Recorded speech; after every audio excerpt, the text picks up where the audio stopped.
This is a UVA program that hasn't been to a bowl game since 2019. This is only the second time they won 10 wins in program history. They have never won 11 games in the season. So if they win in the Gator Bowl, that's a huge thing for this program. Yes, it might be seen in the nationals, like the bowl games are going away and there's all this national landscape there. But for Virginia, this means a lot for them.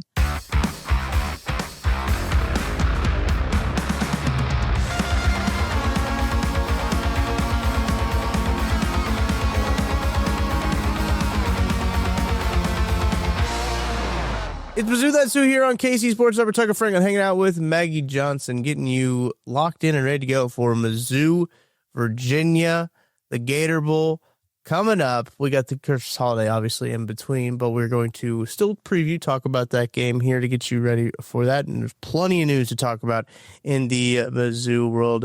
Maggie, how are things going? Good. I'm getting ready to head your way here in about whenever we're done with this podcast. So yeah, I'll be heading over to Kansas City, enjoying some of that early holiday festivities with the family, before it gets real crazy next week. So yeah, it's been a good week. Trying to get this pod out there before people, like if you are traveling on the holidays and you want to listen to a UVA preview, it's here for you. Congratulations. You found it. You're listening to it right now. That's good. We got to it, but that was the idea, is that we wanted to kind of, because there's a little bit of a dead period here, right, between the last time that we had a podcast and then obviously when Missouri plays, like right after Christmas. So having this out there for you was the idea, and as all obviously there's been a lot that's happened since the last time that we have recorded a podcast. Maggie, transfer portals, coaches leaving, people getting hired, prices being raised. I mean, there's so much that's been going on in Mizzou athletics. Let's first start with the thing that happened. I believe this was on Thursday, that Bo Pribula entering the transfer portal. He hits the open market once again, and for the second time in his career. What was your reaction to Bo Pribula entering the portal? Well, if you follow me on Twitter, you know that I have expected this for a while. I wasn't shocked that it was happening. It's kind of crazy because when you're outside of the program, I don't mean like not insiders. I mean like South Carolina fans or Oklahoma fans, and you're looking in, you don't see what we see all the time. Like, we watch Bo Pribula all the time. We know that he struggled later in the season, especially after his injury, right? So we knew that was something that was happening, and we could kind of sense it. And I feel like kind of similar to how Ohio State felt whenever Kyle McCord left. You're not super sad. You would rather jump into that unknown a little bit more than how you feel about repeating a cycle that you saw happen this year. I wish Bo nothing but the best. I've heard rumors that it's possible that he'll go back to his home at Penn State, where he, grew up a fan of Penn State. Like, that's his team. If that gives him the best opportunity to get to leave that legacy, leave that mark on a place that he loves, I'm all for it. The question just is, what do we do now? How do we now respond? Because we've seen what can happen when you have no options at quarterback. I mean, and I don't want to say no options. Matt Zollers came in as a true freshman, had to burn his red shirt and had to play. But you've got to bring in a guy that can compete with Zollers. And even if you want to, and I saw Gabe kind of talk about this, you bring in one of those big names that's in the portal right now, like Cincinnati's quarterbacks in the portal, mm-hmm. DJ Lagway's in the portal. Like, there's big names, and then you allow them to compete. And if they pass up Zollers, which I would assume that they probably would with the amount of experience that they have, you allow and you hope for not bad injury. And then that allows for Zollers to potentially take a red shirt this season. A real red shirt, yeah. A real red shirt. So, I mean, there's a lot of ways that you can look at this, a lot of things that you can do. I would bet that Mizzou looks for a quarterback and potentially even, well, I guess you have Gavin Seidwar. Yeah, coming in. I pronounced it, but I don't think that's right. But yeah. Yeah, I should probably learn that. That will take over that spot where Matt Zollers was. So you might only need to get that one guy, especially if you're swinging for the fences. It is going to be really interesting in the portal era now of like how teams approach this, because even with the Tigers having Brady Cook, it's not like they weren't in the portal for quarterbacks. Like every year they were talking about being in the portal for quarterbacks, and they were getting like the lower level quarterbacks as like backups, right? When what they had on the roster. But it's going to be one of those things where I think every year you're looking for a quarterback, and like it's one of those things where it doesn't matter what your quarterback situation is, you'll take a transfer quarterback, you'll be all right. You'll take one of those. So I'm right there with you. I wasn't necessarily shocked. I had a lot of people, a lot of Kansas fans and the surrounding fans send it to me being like, "Oh, Missouri's isn't their starting quarterback. Oh, the portal. Oh, ha. And it's just like, yeah, you guys don't understand what's going on. Yeah. Like, I don't think anyone was really upset about Missouri losing Bo Pribula or Kirby Moore, which we'll talk about here in a little bit after we get done with the portal. Like, those are two things that people were just like, oh, you're losing your offensive coordinator, you're losing your quarterback. But it's just like, okay. Like, I mean, that's all right. But Missouri's been kind of hit pretty good in both actually the running back and the wide receiver position when it comes to the transfer portal. Marquise Davis hit the portal with Brennan Haygood, the two running backs that I was pretty excited to see. And Marquise Davis did some exciting stuff when he did have the football. There's just a logjam at the front there. When you see two running backs, they know. Yeah, they know they're not going to play. Brennan Haygood entered the portal on December the 3rd, pretty early, with James Madison, also the wide receiver, entered on the 2nd, right, kind of right when like the portal ish Now they haven't technically entered the portal right because that's January 2nd, right? January 2nd is the first day they can like enter the portal. Like this is their intentions to enter the portal, which is also very funny.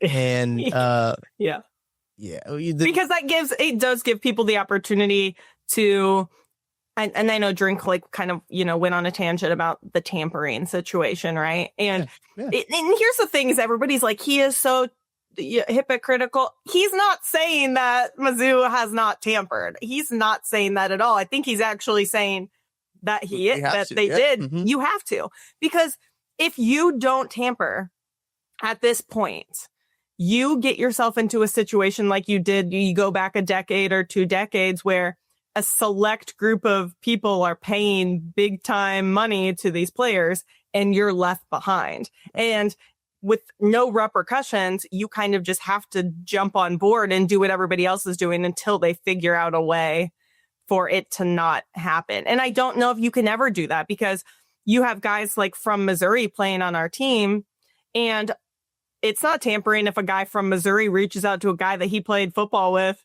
in high school who is at another school and is like, hey man, like this position's going to open up. You should come back. Like there's loopholes everywhere. Mm-hmm. So it's just one of those crazy things. And I don't know how it fixes or changes or whatever. Yeah. Above my pay grade. They don't pay me enough to figure that out. Yeah. So we don't have to figure that out on the pod, but yeah, no, you're 100% right. It's one of those things where it is frustrating because they really need to figure something out, because it's been a few years of this now. It's like, okay, you let us have the Wild West for a little bit. Now actually do your job and try to figure out how to rule this and let this pan out. But when it comes down to positionally with this Tigers team, they lose 2 running backs, as we mentioned. So that's, I think, Missouri fans, and I think that Maggie and I we're on the same page here of like, with those 2 guys transferring with Marquise Davis and Brennan Haygood, you like to think with those 2 guys going that they know Ahmad Hardy and they know Jamal Roberts are coming back. For some reason, I kept wanting to say Nate Pete, and I was like, "That's not right. Why do I do like?" Not right. Every now and again, I will just get like Nate Pete, like some of those like old running backs. It's the Auburn fumble, and just stuck in your head forever. It honestly, I thought Nate Pete was going to be so good too when he transferred. I was like, man, this is awesome. They had Marcus Carroll and was it Marcus Carroll and Nate Pete? Were those the 2 guys they had at the same time? No. Who's the other guy they had? Was that last year, right? It was Marcus Carroll. No. Well, Nate Noel. Nate Noel. And why does every season go by and it's almost just like people... that's the problem with the portal, too, to be honest with you. Is it's like it's just a influx of players coming in. I was listening to the Wilderness Brotherhood Mizzou podcast, and they were talking about how we waited for Bo Pribula because he committed to Mizzou early, and we waited for him for like 7 months before we got to watch him play. And then he played for us for 4 months and he's gone. Yeah. And within, a couple of years, you're not going to think about Bo Pribula anymore. Oh. And that is just so wild to think about, because when I think about guys from when we were younger watching, like Jeremy Macklin and Sean Witherspoon, like those names, they don't leave my mind because they were committed to the University of Missouri and they played at the University of Missouri for all those years. And now with these guys coming in for 1 year and being like Missouri Tigers for 4 or 5 months, it's so easy to those names to get kind of jumbled in your head. 100%, especially when you sign 2 running backs from Appalachian State that both have the name Nate. That's also a really good way. No, wait. Nate Pete was at Stanford. Nate Pete was Stanford? I don't know anything about Nate Pete, apparently. That's crazy. Oh, yeah, Nate Pete. No, okay, so Nate Pete was the kid who was from Columbia, right? Yes. Yeah. Yeah. I know. I'm telling you, it is so hard to keep track of all these people. And for anybody listening to the podcast and they're like, that's so easy for us to remember. I can't believe how you can. Don't act like this is just like something that comes natural all the time, because there are so many names, and it's especially those short names. Those short names, they get you. He was on the Cowboys for a little bit. Dang, I didn't even know that. Shout out Nate Pete. Who would have thought in 2025, almost 2026, we're getting a Nate Pete shout out in the Mizzou podcast. Shout out to Nate Pete. But the other portal position that's taken a big hit is wide receiver. Yeah. This one is a little bit more concerning, I would say. It's something we haven't seen since, well, really in the transfer portal eras. The Mizzou hasn't really lost those top end receivers. Like Dom Lovett was probably the one wide receiver. You're like, man, I really wish he would have stayed. That would have been pretty sick. But they lose James Madison to the portal. They lose Josh Manning. That was a real big bummer for me to see Josh Manning go. That might have been the first time Missouri had lost somebody in the transfer portal. I was like, that one really sucks. Is Josh Manning. And Marquise Johnson, I think we kind of saw the writing on the wall with that one. With like some of his frustrations on the field. I don't know if he's clearly frustrated in some of these games, and he wasn't getting a lot of targets. Hard for, again, this probably goes back to Kirby Moore's offense though, but how come all of a sudden when your receiver has a really good year 1 year, then the next year you can't figure out a way to get him the ball? That I think that goes to the offensive coordinator. They just couldn't figure out how to get Marquise Johnson the ball this year. And it's a guy his career has been stagnant, and that's unfortunate because there was so much possibility and potential in the Marquise Johnson we saw his freshman year. The deep pass to him in, I think it was the K-State game or something like that. Like you saw this, you saw his speed. He's such a dynamic runner, and you had all of this like optimism. And then it's just sad to see that it didn't pan out. So that one was big, but like you said, saw the writing on the wall. The Josh Manning one is probably the biggest surprise to me, because he is a starter and he would be a starter again, and now you have to reload, because as of right now, Alubade is not in the portal, hoping that we do whatever we need to keep Alubade from entering the portal. Yeah. But now you have to build around him. And yeah, it's hard when you don't know who's gonna be in the portal and what guys that you can bring in. I think that was kind of the big emphasis from Drinkwitz. I don't think it was his last time he was at the podium, but the time before he was at the podium when he was talking about like, hey, we got to do whatever we can to keep Alubade and Hardy. Sounds like that's what's going to work at the time we're recording this podcast around December 19th. So it's like, it sounds like that's what's going to happen. I think that's a good philosophy, right? Of trying to keep both of those guys. Like, I'm not upset by that at all. The Marquise Johnson one, I don't know if I was like, I saw him enter the portal and I said, yeah, like makes sense. Like that makes sense for him entering the portal. The Manning one was just like, oh man, like that's kind of a bummer. I know he's a wide receiver that I've always talked really highly about on this program, just because I like what he does without the ball in his hands. And I think that's going to be really important for whatever team he goes to next or wherever he goes next. He's a Lee Summit kid. So we'll see where if he's got any connections elsewhere. And he was pretty highly recruited by Kansas State as well. Kansas State was really in for him. Kansas State just lost, was it Chase Brown or whoever it is, their wide receiver to the portal as well. So I wonder if this is like a trade swap situation where they get Johnson, we get Brown. I don't know. I would take it. Yeah. I would take it for sure. He's a pretty good wide receiver over there. He is, and I'm sure Missouri will be a menace in the receiver transfer portal as they have been. Right, they've added. Talk about Kevin Coleman, right? They added him, and they've gotten offensive production from the portal. I'm not too worried about how Missouri's going to be able to restock from there as well. But transfer portal is buzzing. I'm sure we'll get more after the bowl game too. We don't really know in terms of opt-outs though either. Who are these guys going to as we're recording now? Like we don't have. The draft eligible guys, I should say, I guess. We don't know in terms of opt-outs of whether they're going to play or not. But we know someone who actually will Kirby Moore be at the bowl game? Oh, I don't think so. I'm pretty sure he's already out at Wazoo. So. Yeah, he's been announced as the Washington State head coach. He was reported that he was in Pullman. I don't know if you saw all that buzz going around that he was in Pullman. And then maybe a day or two later, he is their head coach. It makes sense for him. He goes back to an area that he knows and is very familiar with. I think he grew up an hour and a half away. He obviously went to Boise State, he played wide receiver there, right? His brother was a quarterback. I think that's how that went down. If not, you guys know he went to Boise State and goes to Wazoo.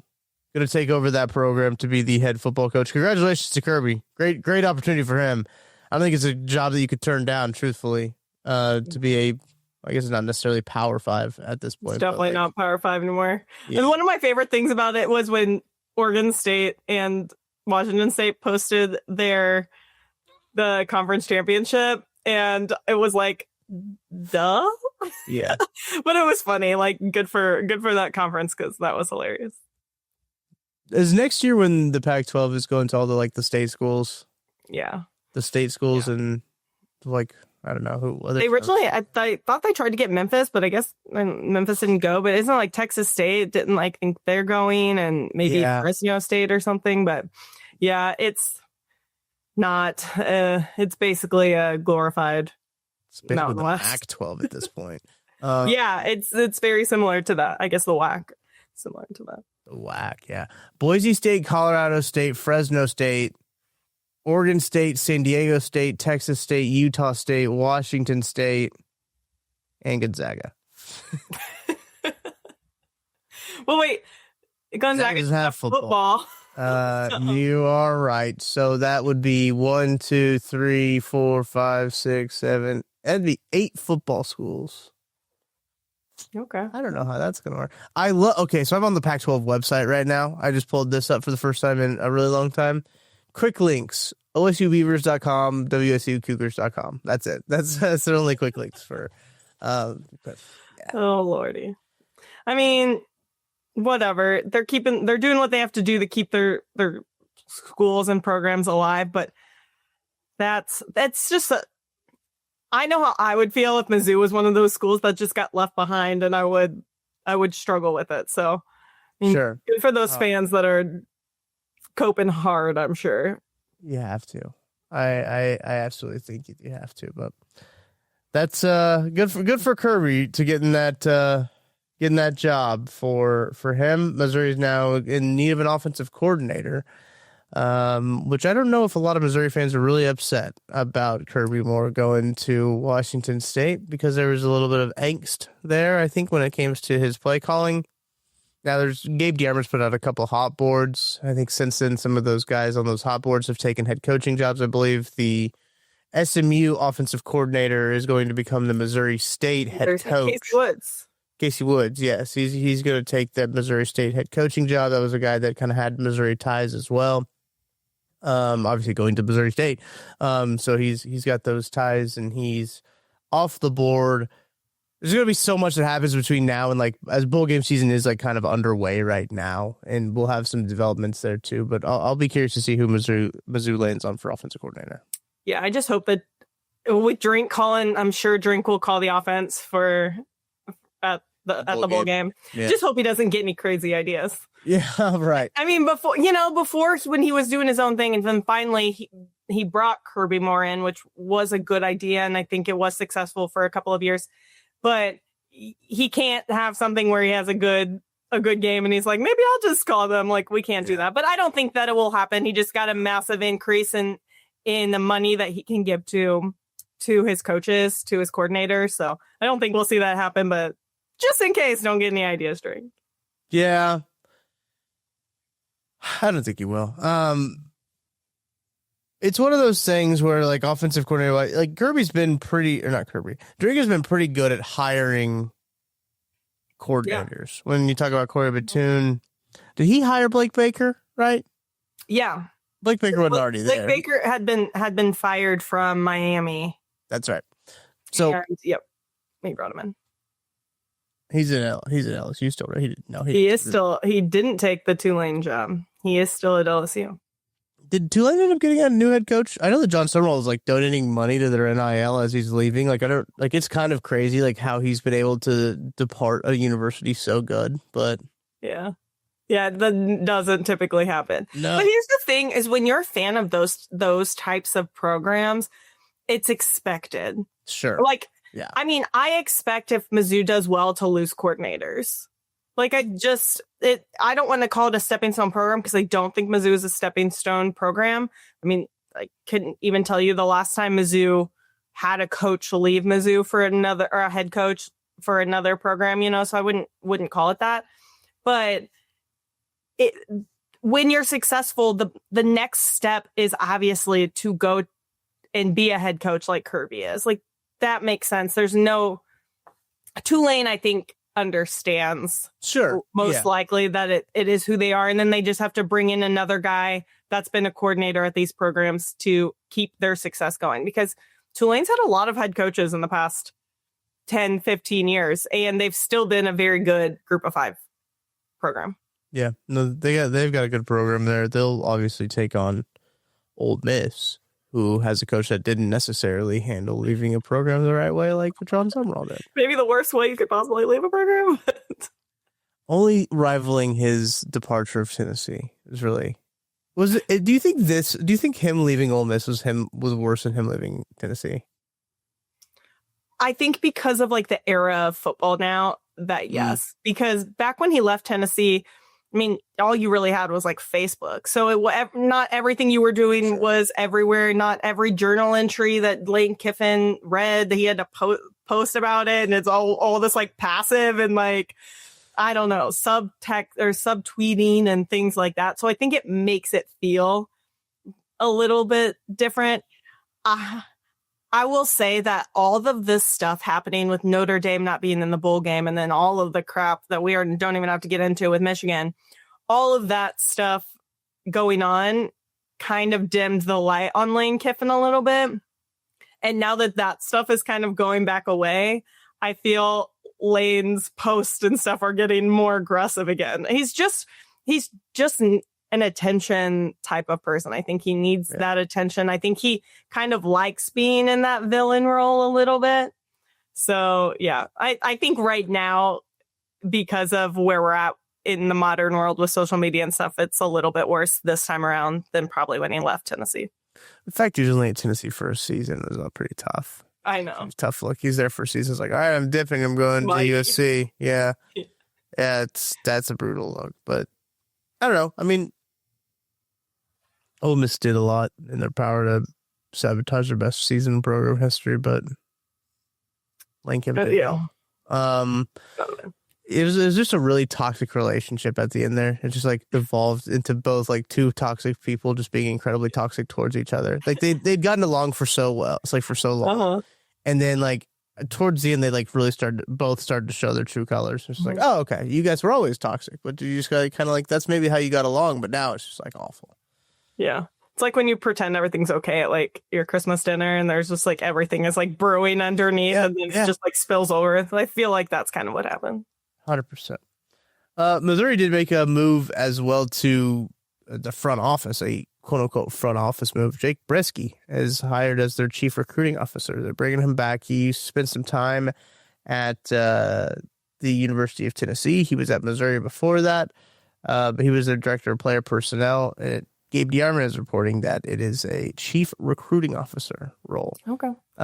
He was very instrumental in some of those good recruiting classes that Drink started bringing in before we were able to kind of turn those into wins. So I think this is a good guy to bring in. He's been at Tennessee for, I believe, 4 or 5 seasons, and Tennessee brings in really good talent, and they obviously had like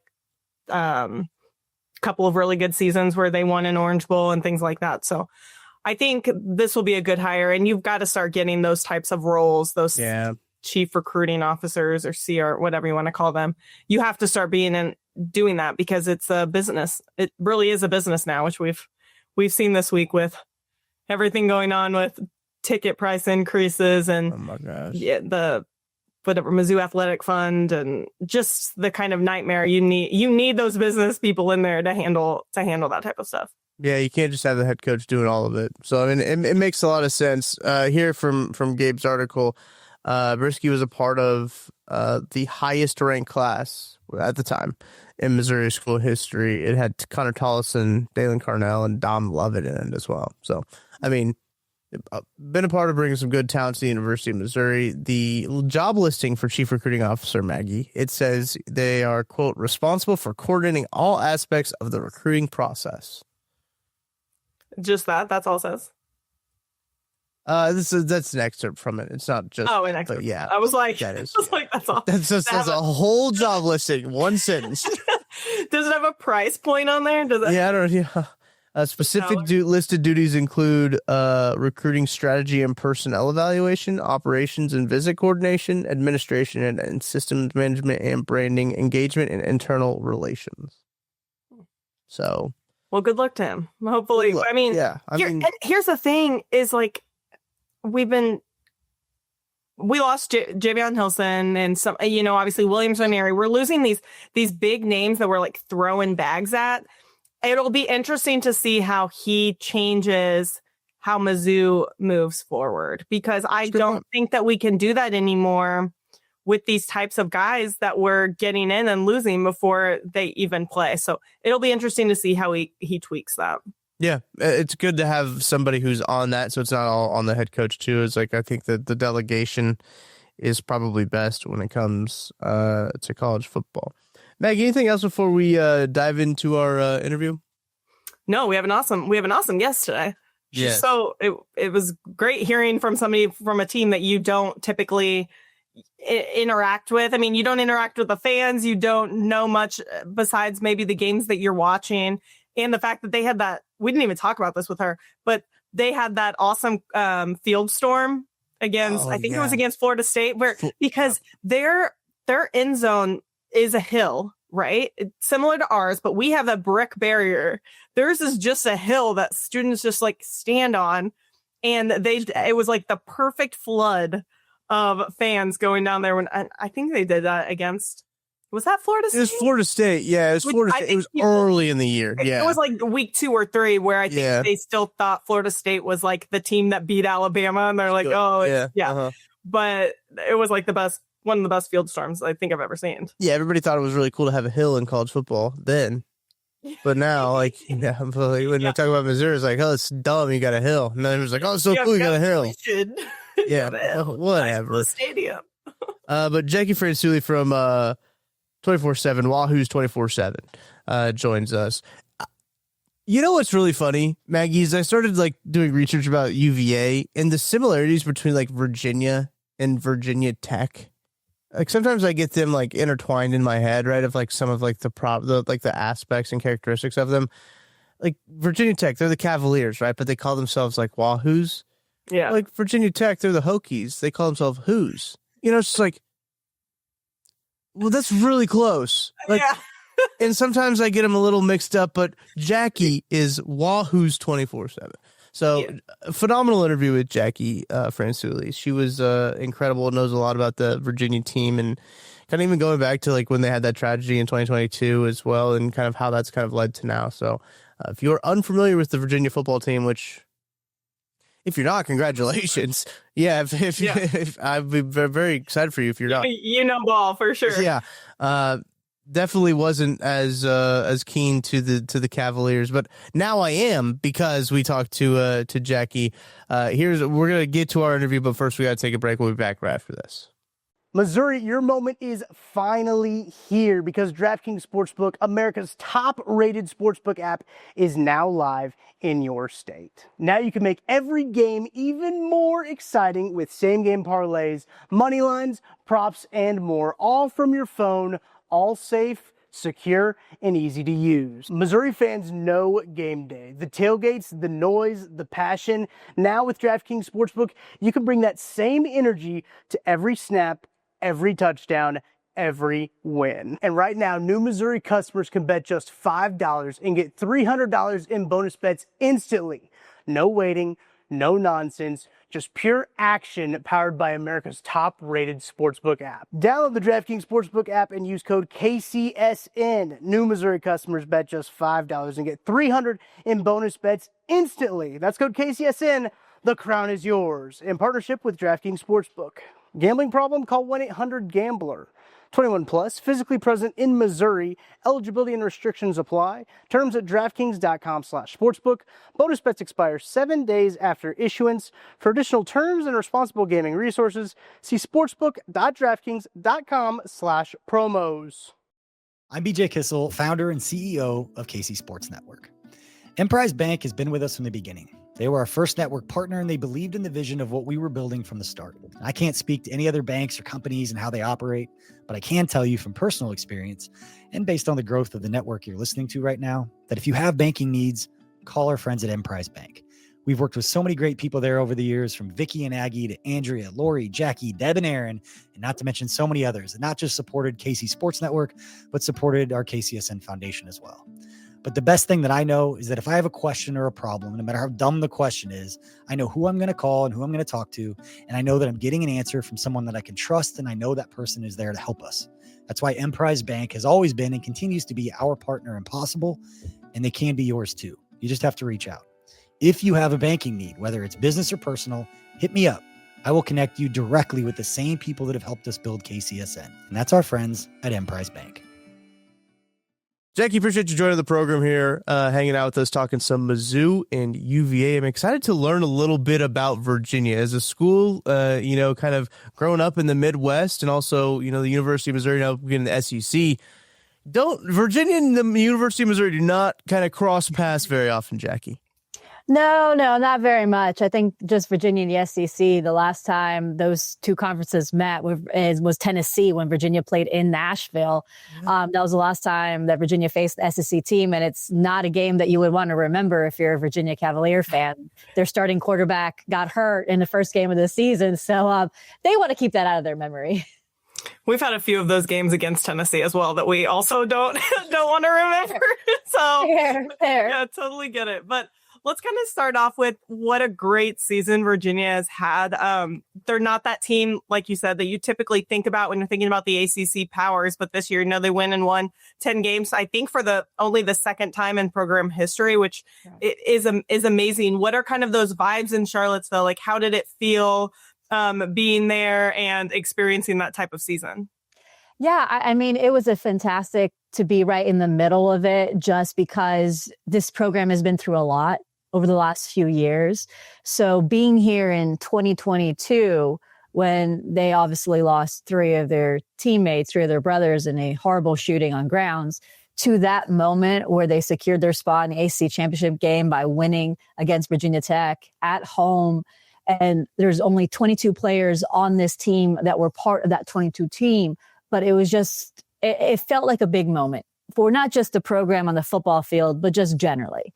I mean, in that first year covering this team after the shooting, there was a lot of things that they had to go through. The first time they were in a practice field, the first time they're back in the same facility, the first game. I mean, there were so many things, the first birthdays without them. There were so many things on an emotional and human level that this team has had to go through. And then seeing this year go through, it just meant more. It was just a different environment to report on. Tony Elliott's been the captain of that ship there too, and he's done a really good job, I think, kind of guiding them through that from an outsider perspective. How has he done since, kind of taking over in 2021 and into getting to the program to where it is now? I mean, it's been a journey. I mean, there's no playbook for how he got from being announced on December 13th, 2021 to this moment. Yeah. When he was first announced as a head coach, the dead period was right away. He didn't have a chance to get visitors on grounds. This is the first year the transfer portal was starting to pick up. So almost his entire starting offensive line entered the portal, including Olu Otuwinmi, who was the best center that year for Michigan the following year. So he lost his entire offensive line. He had to go recruit that. Then you had the shooting the following year, and those coaches were on the road weeks after that shooting to go recruit and go into transfers' living rooms to try to recruit them to Virginia. And then you had another year of trying to rebuild where your starting quarterback was out. You had a freshman quarterback. And then you had this. I mean, it took a while to get this roster to where they needed to. Last year, their donation in the portal was really what made the difference for this team. They bought into the NIL, and then they were able to build competitive depth. And what Virginia did, they realized, like, hey, let's go and get veteran guys who have won in their previous stops. Get the Mitchell Miltons from Ohio State. Get a Jaden Thomas from Notre Dame. Get guys who just know how to win, because then in the locker room, I have those personalities. And then he did that in the high school ranks too. He got guys came from high pedigree high school programs. And then you built a locker room that you didn't have to teach what you need to do to win. You didn't have to teach how to go about those things. They just knew. And that helped kind of change the locker room culture and build the foundation that this staff wanted. So it took a while, but then they kind of hit the tipping point when you had that, I guess, belief and buy-in from administration and also just the overall UVA program that allowed them to take the next step this year. I'm a big fan of Tony Elliott. Obviously, if you watched him at Clemson, when he was the coordinator at Clemson, you know that he's a winner by nature. So he had those obviously couple of years you were talking about, but then come in and have these great seasons. You hit on what he's done in the portal. For those that don't know a lot about Virginia, 18 of their 22 starters are out of eligibility this year. Like, okay. that hits on that point that you said, win out, get that experience, get those guys in that can really make that immediate impact and have that experience throughout the years. Can you kind of tell us about some of your guys that are big impact players for this game? Yeah, I mean, if you look at that offensive side of the ball, that's a lot of veterans that only had 1 year of eligibility left. You look at Chandler Morris. I think anytime you talk about anything about Virginia, you have to start with Chandler Morris. I mean, the loss to Wake Forest, he was out for that game. He got hurt in that first quarter, and that was a big reason why they lost to Wake Forest. And he's just a personality. You can say that he might not be the most perfect quarterback. He will take the risks sometimes just to try to make the play. But he will always give you everything. And when you look back at those overtime games, you will always find one or two plays that he goes the extra mile. I mean, you look at that Louisville game, he had that one run right before the scoring touchdown where they won the game, where he goes right to the corner. He put his whole body on the line. I mean, I think Brady Wilson said it best. It was like, sometimes you're not 6 foot, 6'2". Could you just slide? And Sater Brady Wilson is the other guy. I mean, he came in and he became a quick leader with him and Chandler Morris there. And then the offensive line, you had Drake Metcalf, who came in the year earlier in the portal, got hurt, and then came back healthy. He was at right guard. You had Kevin Wingington, another offensive lineman coming in from the Big Ten. He came in and also helped Virginia this year, being the first guy off the bench when he was healthy. And then look at Jamari Taylor, a guy who was a walk-on on the FCS level, then coming in this year and getting on the first team in several different publications, Associated Press, in the ACC. He got my vote for the Offensive Player of the Year just because of his impact on the ACC and what he's done to Virginia. And what he's been able to do is create a balanced offense for UVA and help them do that.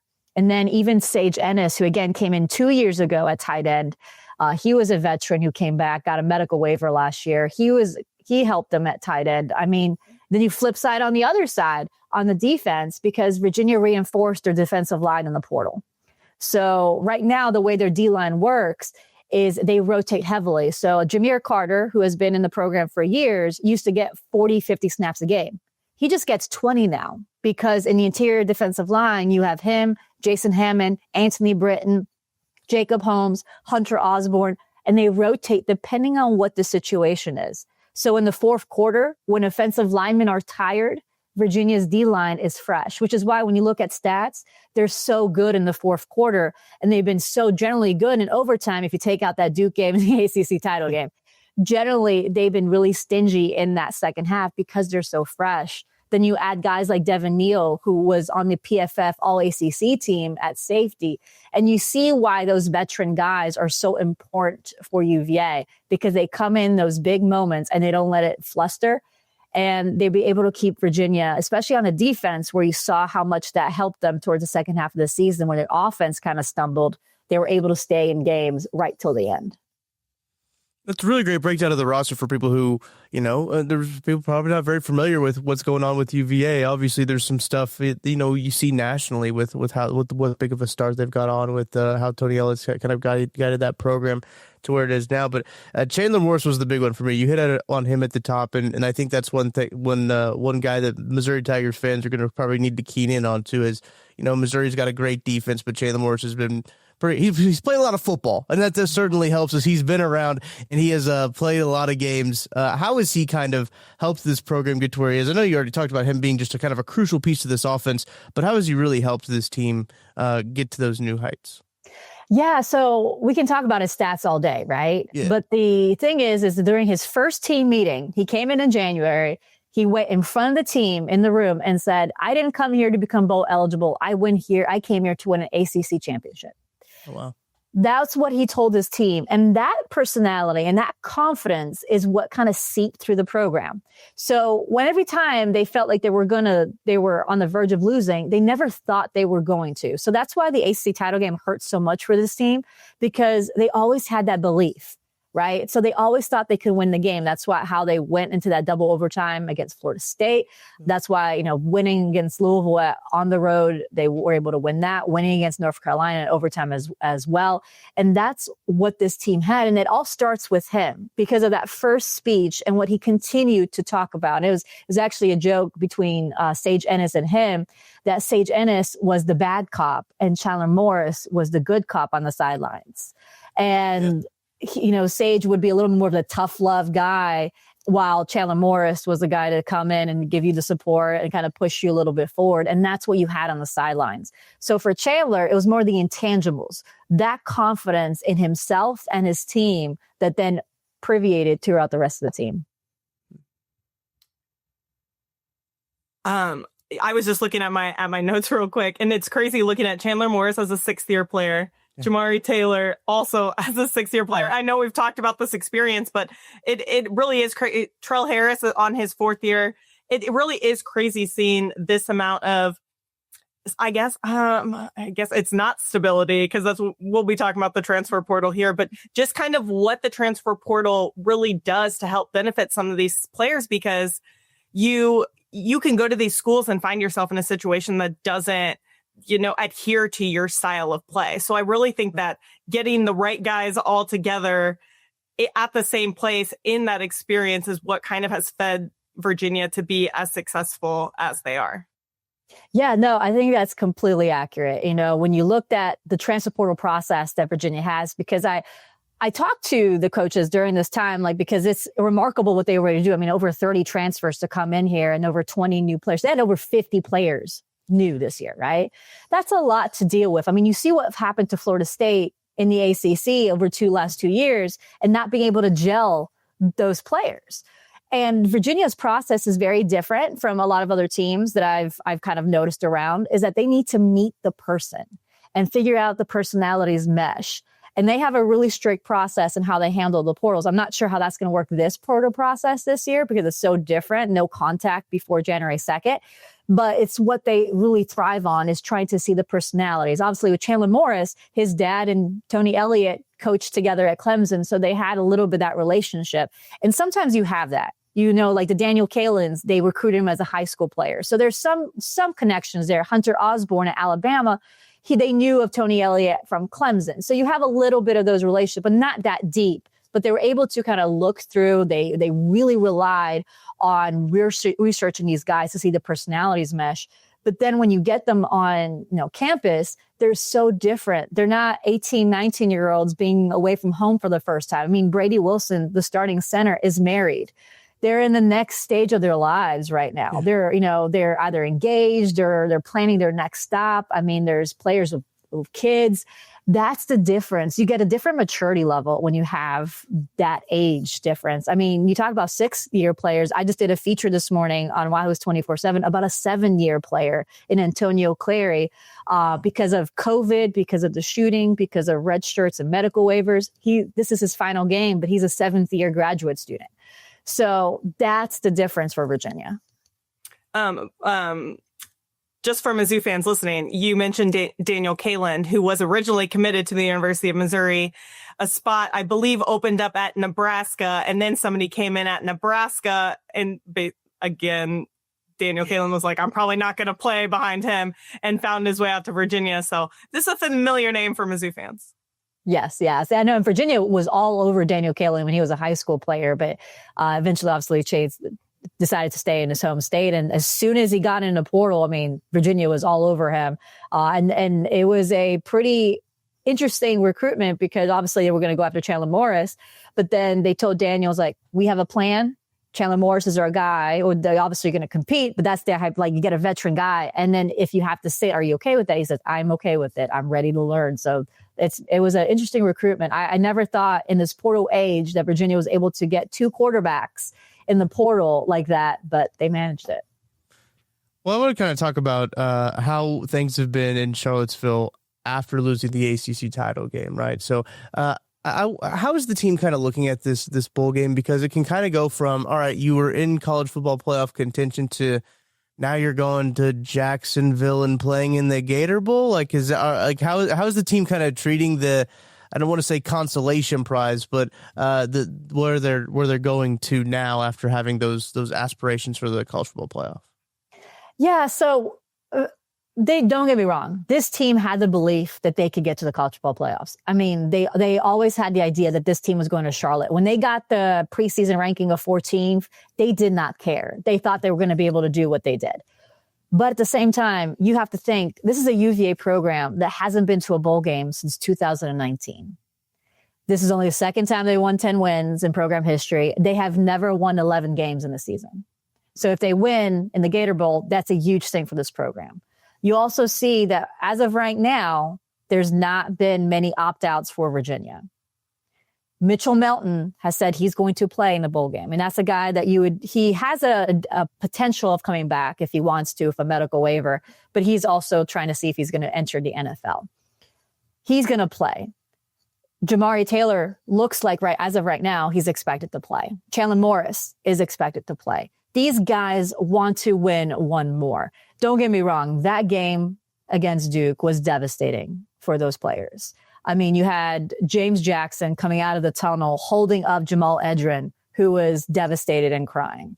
It was a very emotional scene in Charlotte after that game. You probably saw Chandler Morris on television. It was worse when you got into the tunnel. But these guys have some more to play for. I mean, a guy I mentioned, Antonio Clary, who's been at UVA since 2019, he's playing his hometown of Jacksonville. So there's a lot to play for them. And I think, yes, it might be seen in the nationals, like the bowl games are going away and there's all this national landscape there. But for Virginia, this means a lot for them. And it's also, it kind of circles back to what happened in 2022. Some of these players, this is their last game for them. So it means a lot for Virginia. So they're treating it as a big game for them. They want to end this season on a high note because they don't want to end the season with 2 losses, right? They want to end the season in a way so they can build next year so this program can continue to take those steps forward.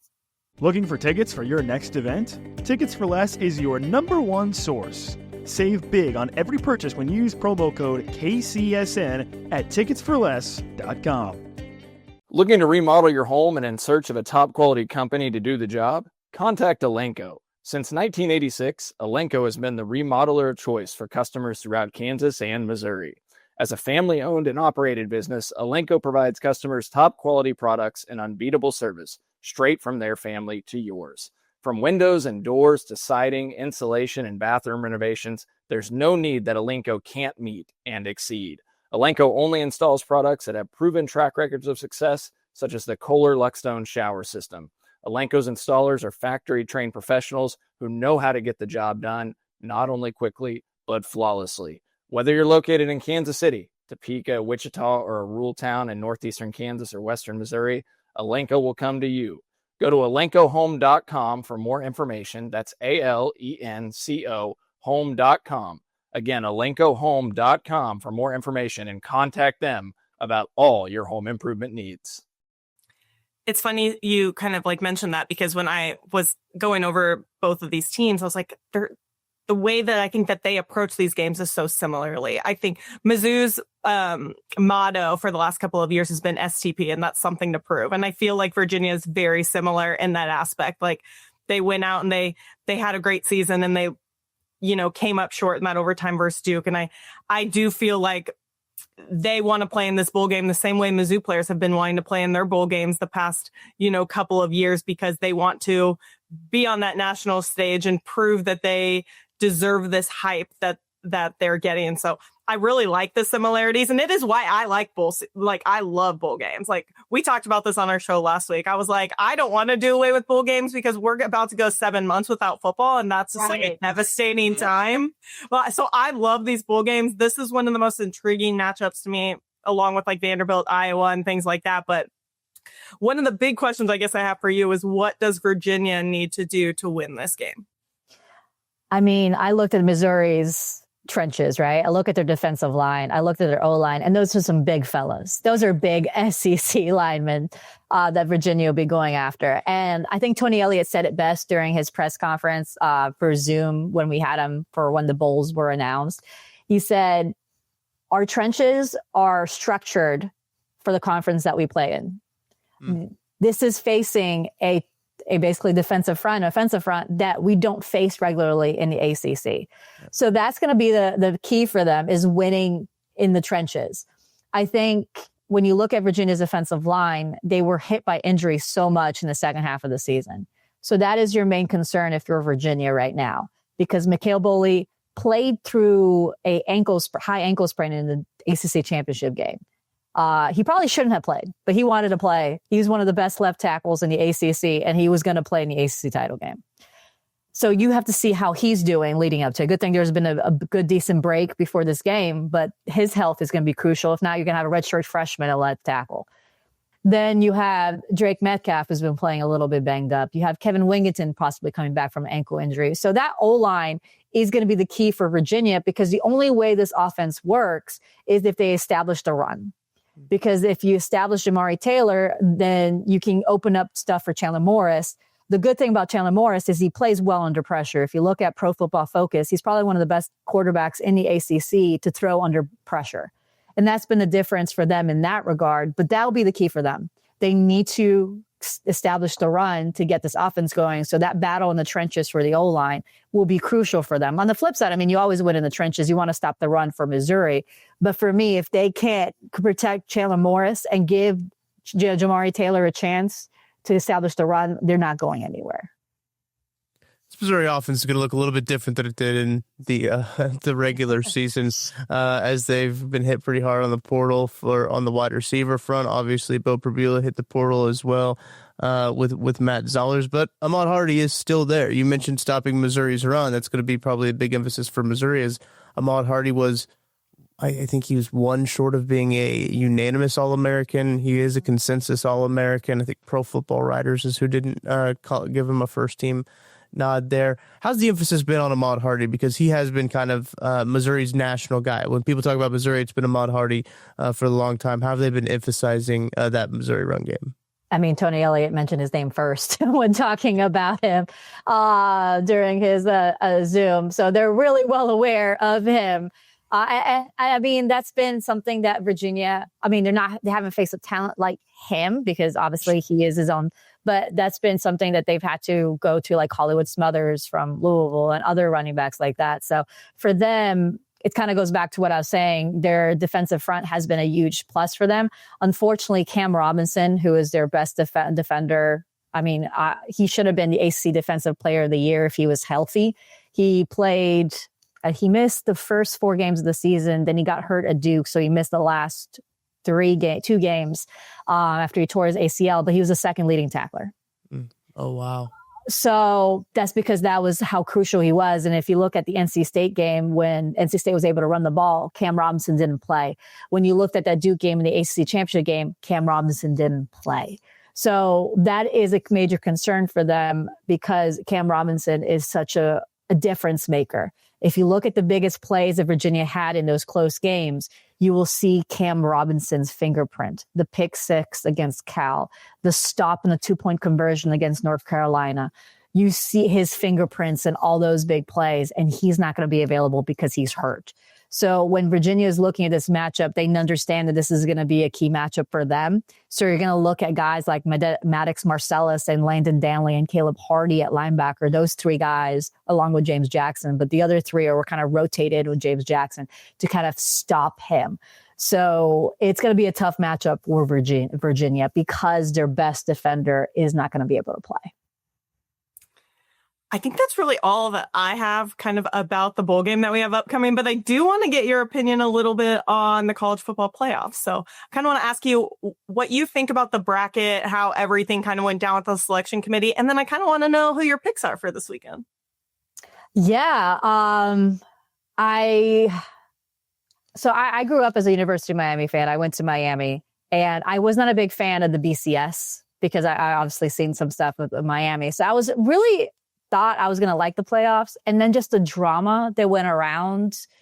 I covered the ACC generally, and just the way they dismissed what the ACC did on that final weekend against the SEC, where Georgia Tech kept Georgia close, and you had Louisville destroying Kentucky, shutting them out, and then you had Clemson beating South Carolina, but that was not in any sort of discussion when the ACC teams were discussed.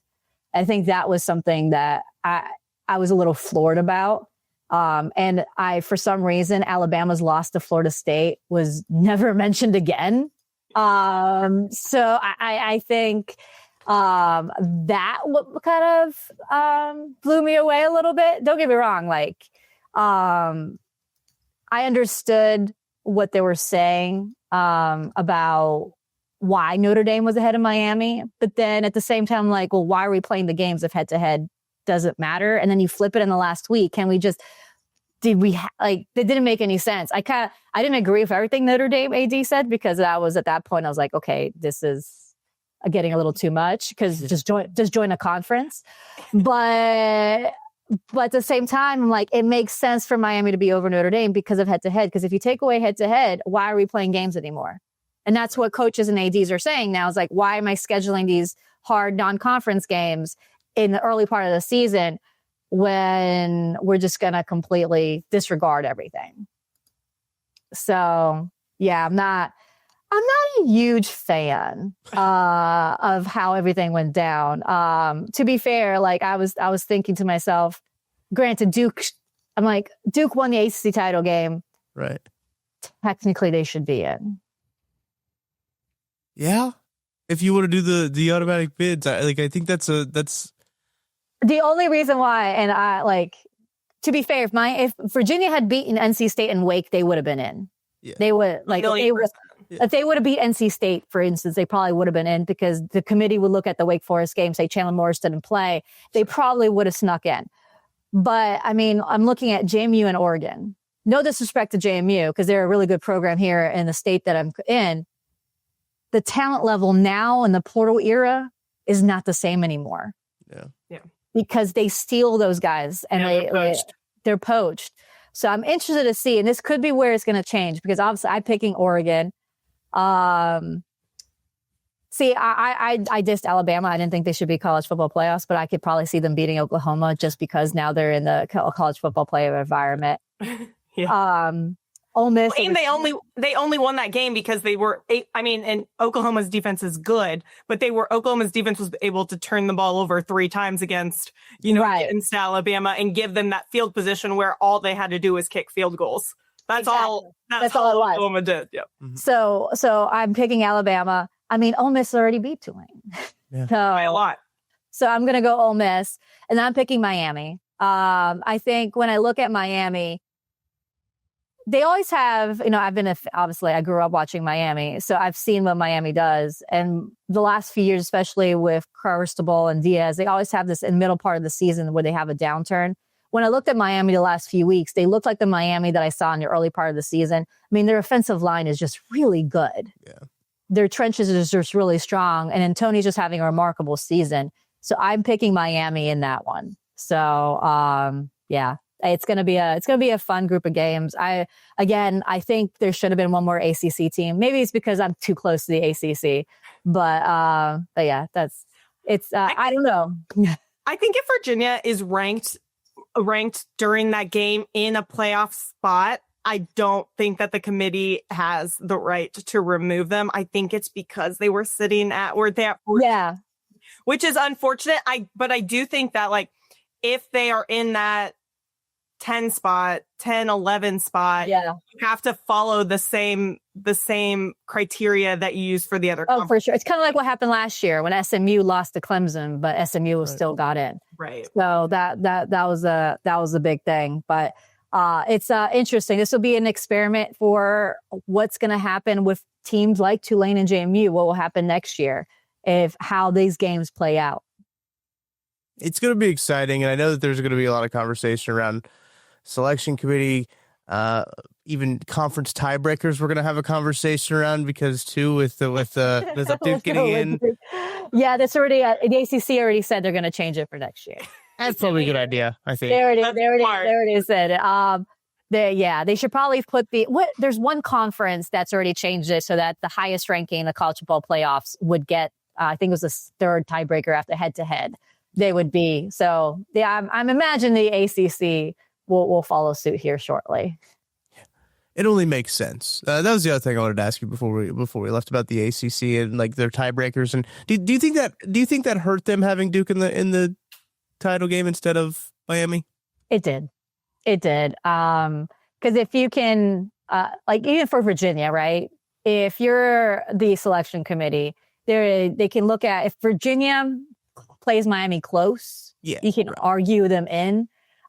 Duke and Virginia was just, and it also hurt them because Virginia had just played them 3 weeks earlier. And Virginia had the best game plan against Duke that game. And then Duke, talking to the coaches after the game and talking to the players, Duke did things that they weren't expecting them to do.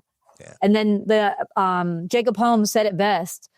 He was like, we were trying to fix it on the fly. And that first drive that lasted 9 minutes because of that one offsides on the punt, they're like, we were trying to fix it right there and then. We couldn't get off the field.